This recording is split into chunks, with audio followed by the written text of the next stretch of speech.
Hello friends, welcome to ఏసా రుచులు.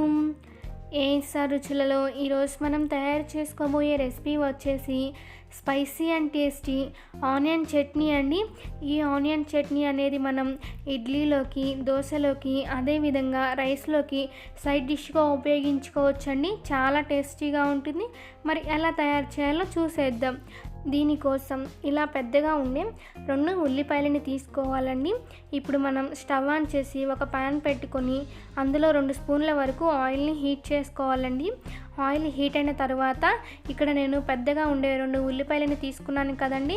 దానికి తగ్గట్లుగా 7-8 వరకు ఎండుమిరపకాయలని తీసుకున్నాను. మీరు మీ కారానికి తగినట్లుగా వీటిని వేసుకొని ఇలా ఫ్రై చేసుకోవాలండి. మరీ ఎక్కువగా ఫ్రై చేసుకోకూడదు, కొంచెం లైట్గా ఫ్రై అయితే సరిపోతుంది. ఇప్పుడు ఇందులో 1 స్పూన్ ధనియాలు, 1 స్పూన్ జీలకర్ర, అదేవిధంగా ఒక 10 వరకు మెంతులని వేసుకోవాలండి. మెంతులు అనేవి ఎక్కువగా వేసుకోకూడదు. ఎక్కువగా కనుక వేసుకున్నట్లయితే ఇది చేదొచ్చేస్తుంది. అందుకని కొంచెం వేసుకుంటే సరిపోతుంది. ఇవి వేసుకున్న తర్వాత వీటిని ఫ్రై చేసుకోవాలి.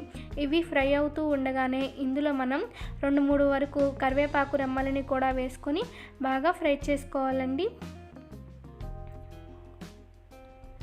చూసారు కదండి, ఇలా ఈ విధంగా ఫ్రై అయితే సరిపోతుంది. ఇలా ఉన్నప్పుడు మనం వీటిని తీసేసుకొని ఒక ప్లేట్లో పెట్టుకొని చల్లార్చుకోవాలి. ఇప్పుడు అదే ఆయిల్లో సన్నగా కట్ చేసుకున్న ఉల్లిపాయ ముక్కలని కూడా వేసుకొని వీటిని సాఫ్ట్గా వచ్చేంత వరకు ఫ్రై చేసుకోవాలండి. ఇవి మాడిపోకుండా త్వరగా సాఫ్ట్గా అవ్వాలంటే వీటిని ఫ్రై చేసుకునేటప్పుడు మనం కొంచెం సాల్ట్ కనుక వేసుకొని ఫ్రై చేసుకున్నట్లయితే ఇవి మాడిపోకుండా ఉంటాయి. అదేవిధంగా త్వరగా సాఫ్ట్గా తయారవుతాయండి.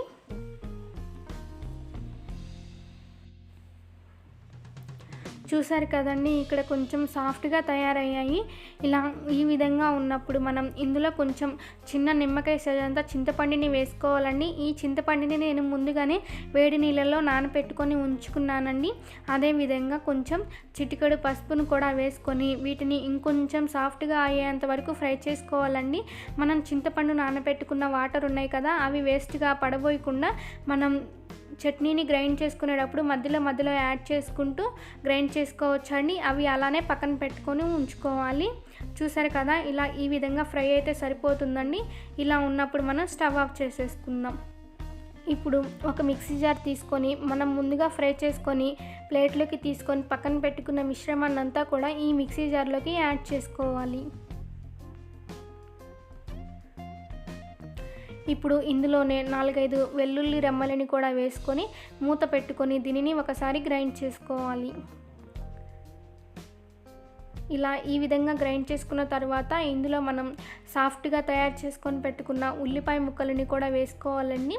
అదేవిధంగా మన టేస్ట్కి తగ్గట్లుగా ఉప్పుని కూడా ఇందులోనే వేసేసుకోవాలి. అలానే మనం ముందుగా పక్కన పెట్టుకొని ఉంచుకున్న చింతపండు వాటర్ ఉన్నాయి కదండి, ఆ వాటర్ని కూడా వేసేసుకొని దీనిపైన మనం మూతను పెట్టుకొని స్మూత్గా గ్రైండ్ చేసుకోవాలి. చూసారు కదండి, స్మూత్గా ఇలా ఈ విధంగా పేస్ట్ లాగా తయారు చేసుకొని తీసుకోవాలి. ఇప్పుడు మనం దీనికి పోపుని పెట్టేసుకుందాం.